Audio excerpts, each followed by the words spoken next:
Hello everyone, welcome to my channel. ఈరోజు మనం శునకాల ఆలయం గురించి తెలుసుకుందాం.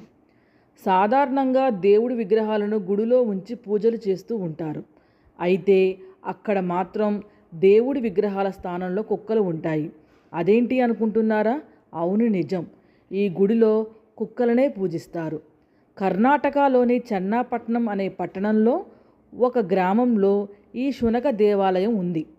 కొన్ని ఏళ్ల కిందట ఈ ఊరి ప్రధాన దేవత ఆలయాన్ని నిర్మించారు. ఆ గుడి నిర్మించిన కొన్ని నెలలకే ఆ గ్రామంలో 2 కుక్కలు కనిపించకుండా పోయాయి. ఇలా కుక్కలు అదృశ్యమైన తరువాత కొన్ని రోజులకు ఆ ఊరి ఓ వ్యాపారి కలలో గ్రామదేవత వచ్చింది. గ్రామస్తులను రక్షించేందుకు కనిపించకుండా పోయిన 2 కుక్కలను తన ఆలయ సమీపంలో మరొక గుడిని నిర్మించాలని కోరింది. దీంతో గ్రామస్తులంతా ఆలయాన్ని నిర్మించారు. అందులో 2 శునకాల విగ్రహాలను ప్రతిష్ఠించి పూజలు ప్రారంభించారు.